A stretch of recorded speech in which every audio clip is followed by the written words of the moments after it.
Bueno, hago un intermedio porque tenemos algunas preguntas vía el chat en directo.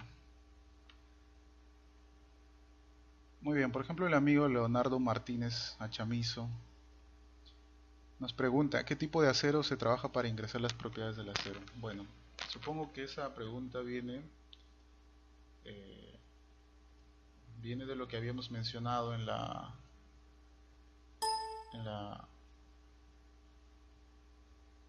viene de lo que habíamos mencionado a la hora de hablar de las propiedades lineales y no lineales del acero.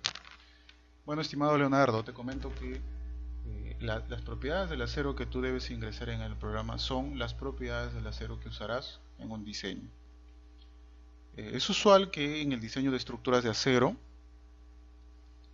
se trabaje con el acero estructural A36. Entonces, el esfuerzo de fluencia de este acero, el esfuerzo nominal es de 36 KSI. Sin embargo, como mencioné, eh, el programa en las propiedades de diseño nos pide lo que llama esfuerzo de fluencia mínimo y esfuerzo de fluencia efectivo. Entonces, como te mencioné, estos esfuerzos por lo general difieren, ya que cuando nosotros hablamos de un acero A36, el A36 es la denominación y en teoría el esfuerzo de fluencia debería ser de 36 KSI. En la práctica el esfuerzo de fluencia llega a ser superior. Entonces es importante ingresar estas propiedades porque en un diseño por capacidad el cálculo de las resistencias probables se hace en base de los esfuerzos efectivos, digamos, usando la terminología del programa. Entonces tú debes tener en claro, por supuesto, las propiedades del acero que vas a trabajar. Si es un estándar, estamos hablando de la 36. Bueno, esperamos haber respondido esa pregunta.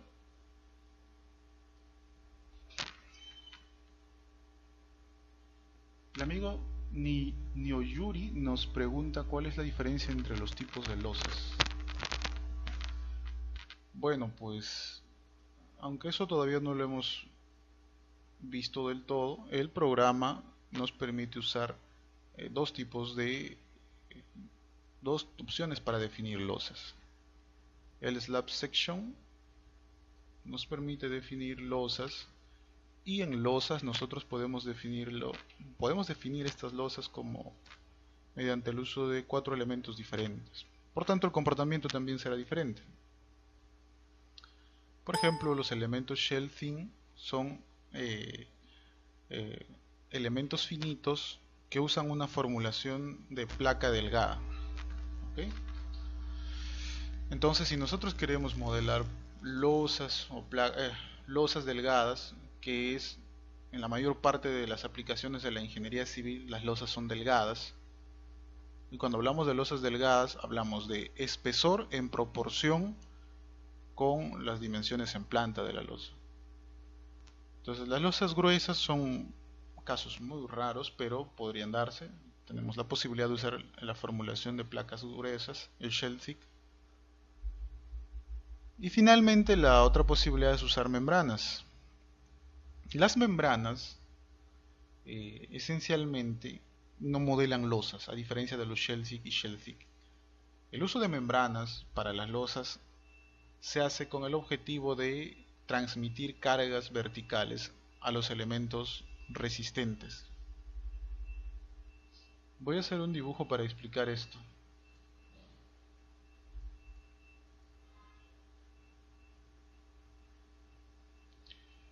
Imaginemos que yo tengo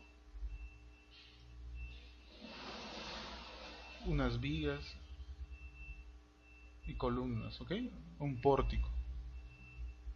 Muy bien. Entonces, si yo uso elementos shell para colocar la losa, los elementos shell tienen 6 grados de libertad por nodo.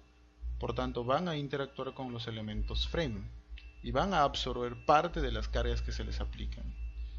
Es decir, si hay elementos shell aplicados sobre este vano, la estructura se comportará incluso más rígida, ya que estamos también aportando la rigidez de un elemento.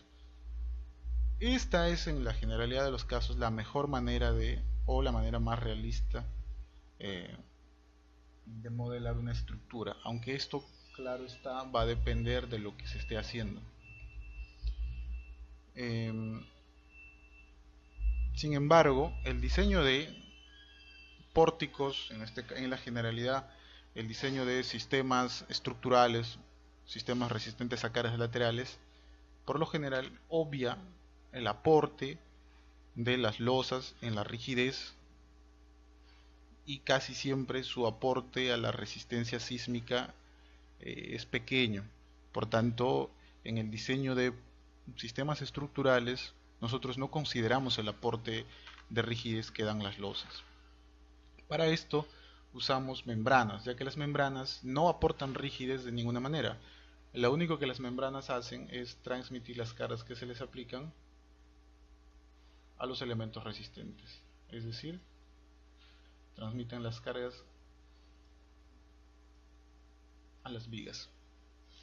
¿Ok? Entonces, muchas veces vamos a ver, y seguro han visto, que se usan membranas, aun cuando las membranas son elementos finitos que solo tienen grados de libertad en su plano.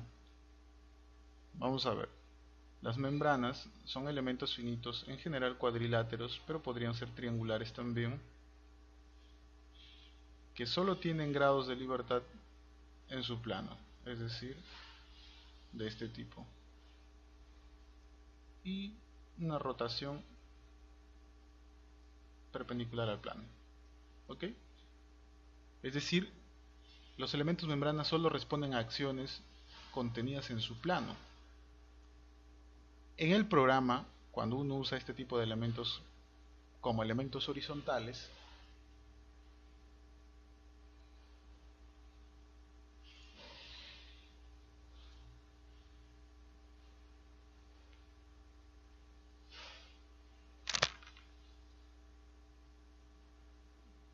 cuando uno usa estos elementos como elementos horizontales, el programa los obvia y transmite las cargas a los elementos resistentes. ¿Ok? Entonces, esperamos haber respondido a esa pregunta. Nuevamente una consulta de Leonardo Martínez Achamizo. Él pregunta, ¿bajo qué parámetros normativos se diseñan las rótulas en acero? Bueno, estimado Leonardo, como vamos a ver, las rótulas en el acero se diseñan dependiendo de si estamos ante un sistema estructural u otro. Si estamos ante pórticos de concreto armado, nosotros podemos inducir la formación de rótulas plásticas en regiones de interés de la estructura. De hecho, en el diseño por capacidad, lo que nosotros hacemos es evitar la formación de rótulas plásticas en columnas y lo que buscamos es inducir la formación de rótulas plásticas en vigas, ya que se ha observado que ese sistema de formación de rótulas plásticas disipa más energía y mantiene estable una estructura aunque quede muy dañada. ¿Ok? Entonces ya veremos en las sesiones siguientes que las rótulas plásticas se pueden dar por flexión o por cortante. En pórticos se escoge que los pórticos se rotulen por flexión, mientras que en pórticos arrastrados excéntricamente, por ejemplo, eh, lo que se busca es la formación de rótulas plásticas no en columnas y vigas, sino en los vínculos. Ya vamos a hablar un poco de eso también en unos minutos.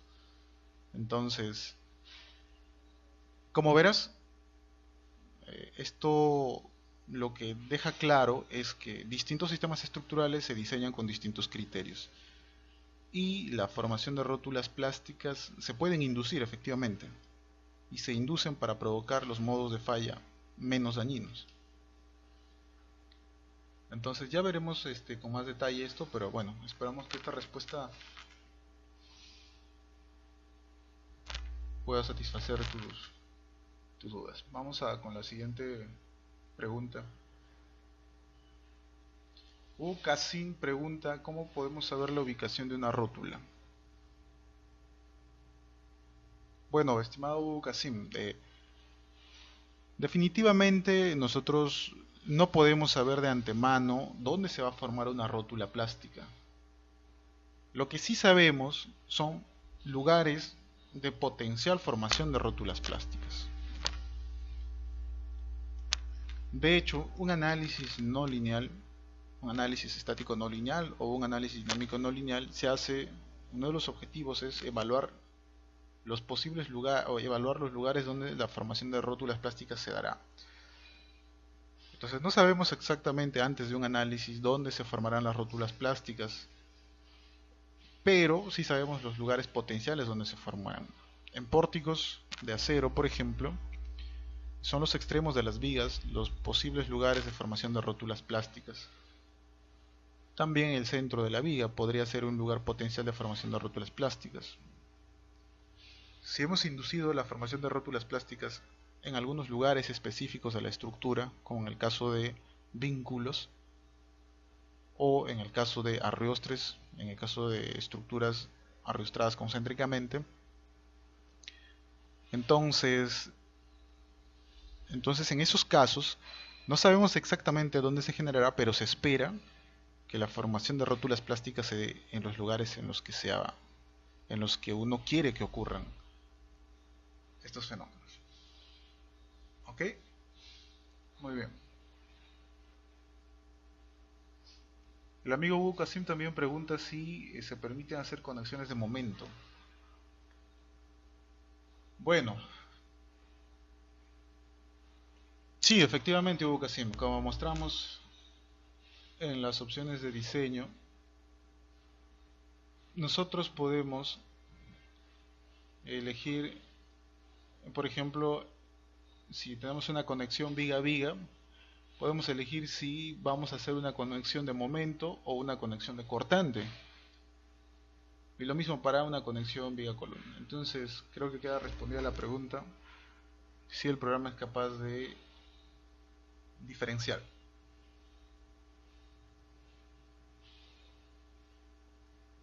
Y Niyoru pregunta si se le contestó a alguien. Sí, estimado Niyoru, acabamos de responder a las preguntas. Bueno, estimados amigos, y creo que eso ha sido todo en cuanto a las preguntas. Si alguno de ustedes tiene consultas adicionales, por favor hágalas llegar. Nos daremos un momento durante la exposición para absolver estas dudas, sin ningún problema.